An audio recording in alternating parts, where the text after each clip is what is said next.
ہم نے اپنے معاشرے میں نا انصافی کی ایک ناگوار سی بدبو پھیلا دی ہے۔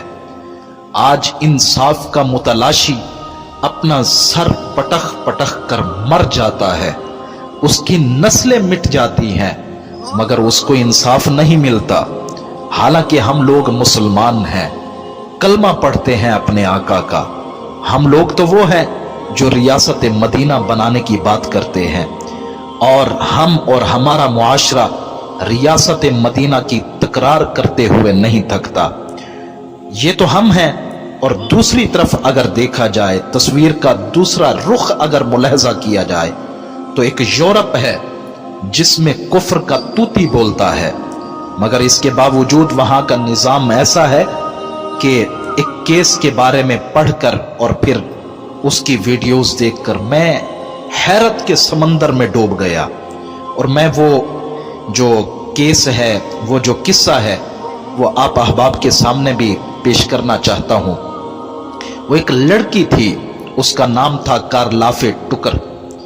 اور ایک طوائف کے گھر میں پیدا ہوئی۔ اس کی ولدیت کے خانے میں بھی اس کی ماں کا ہی نام لکھا گیا۔ گندے ماحول اور عدم توجہ کے باعث صرف 8 برس کی عمر میں اس لڑکی نے سگریٹ نوشی شروع کر دی، اور بڑی مشکل سے 10 برس کی عمر کو پہنچی ہی تھی کہ اس لڑکی نے چرس پینا بھی شروع کر دیا۔ اور پھر 1983 کی وہ رات آئی کہ جب اس نے اپنے ایک دوست لڑکے کے ساتھ مل کر ایک جوڑے سے موٹر سائیکل چھیننے کی کوشش کی، اور اس کوشش میں جب جھڑپ ہوئی تو اس جوڑے کو وہاں پر ختم کر کے یہ دونوں فرار ہو گئے وہاں سے۔ مگر وہاں کا معاشرہ جو انصاف پسند معاشرہ ہے، چند ہی ہفتوں میں پولیس نے انہیں گرفتار کر لیا۔ اب مقدمہ چلا، امریکہ کے ایک شہر ٹیکساس کی عدالت نے دونوں کو سزائے موت سنا دی۔ ہم تو یہاں پر قرآن بھی پڑھتے ہیں اور حدیث پاک کی بات بھی کرتے ہیں، قرآن پڑھ پڑھ کے لوگوں کو سناتے ہیں، یا ایھا الذین آمنوا کتب علیکم القصاص فی القتل الحر بالحر والعبد بالعبد والانثى بالانثى۔ یہ ہم پڑھتے ہیں، صرف باتیں کرتے ہیں، مگر عمل تو ہم نے نہیں کیا۔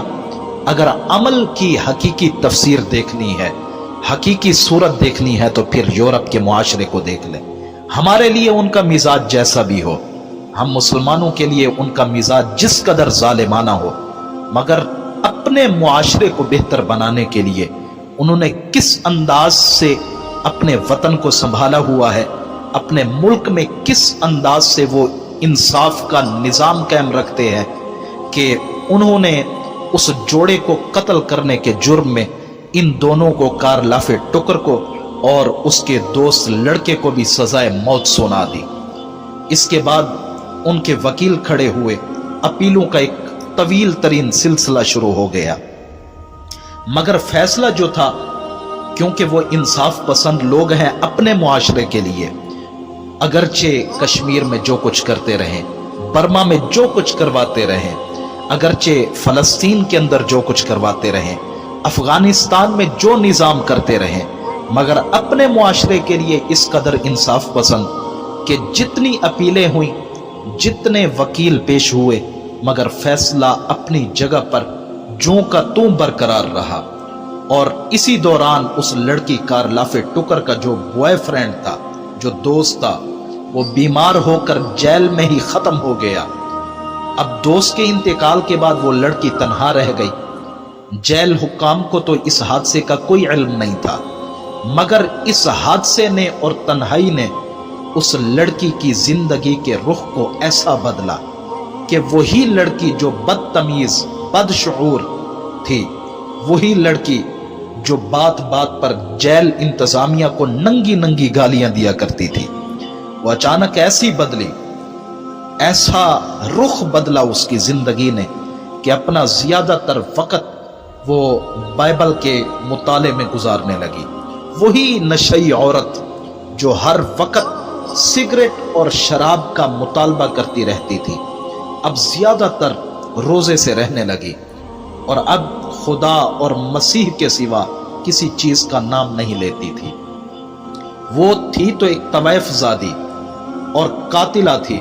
مگر اب اس کی زندگی نے ایسا پلٹا کھایا کہ وہی وہ طوائف زادی اور قاتلہ کی جگہ ایک مبلغہ بن گئی، اور ایک ایسی کمال کی مبلغہ کہ جس کے ایک ایک لفظ میں ایسی تاثیر تھی کہ سننے والوں کے دلوں کو موہ لیتی تھی۔ اور اس لڑکی نے تبلیغ کو ہی اپنی زندگی کا نصب العین بنا دیا۔ اب اس کی یہ بدلی ہوئی شخصیت، اس کی مہک جب جیل سے باہر پہنچی تو اخبارات کے رپورٹر جیل پر ٹوٹ پڑے،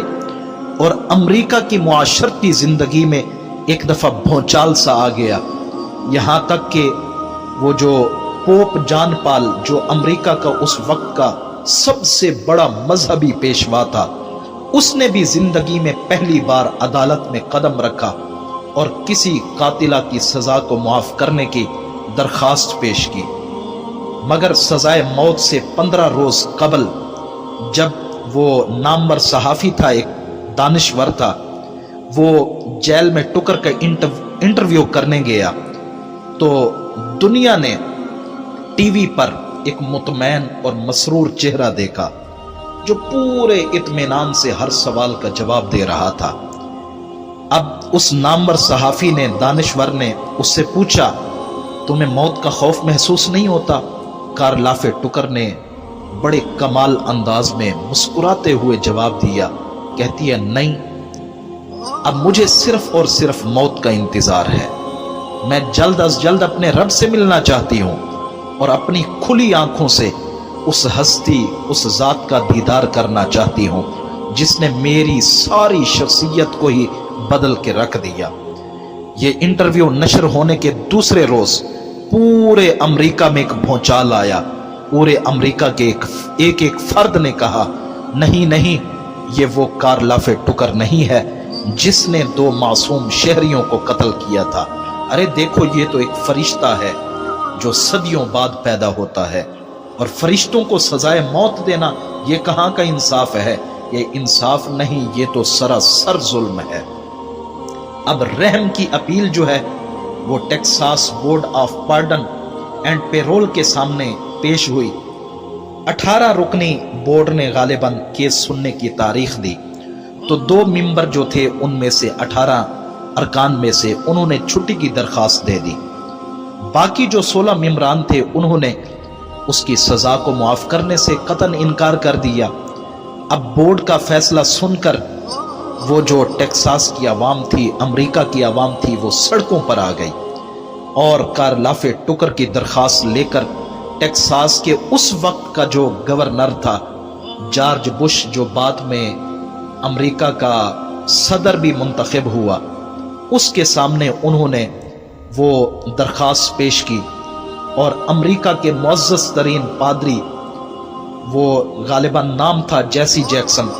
اس نے بھی کارل ٹکر کی حمایت کر دی۔ گورنر جارج بش نے درخواست سنی، جیسی جیکسن اور ہجوم سے اظہار ہمدردی کیا، لیکن آخر میں یہ کہہ کر معذرت کر لی کہ مجھے قانون پر عمل کرانے کے لیے گورنر بنایا گیا ہے، مجرموں کو معاف کرنے کے لیے نہیں۔ اگرچہ ان کا مزاج کشمیر کے حوالے سے دیکھ لیں، فلسطین کے حوالے سے دیکھ لیں،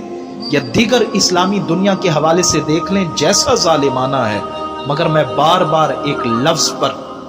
زور دے رہا ہوں کہ اپنے معاشرے کو بنانے کے لیے، اپنے معاشرے کی بہتری کے لیے وہ لوگ کیا کچھ نہیں کرتے۔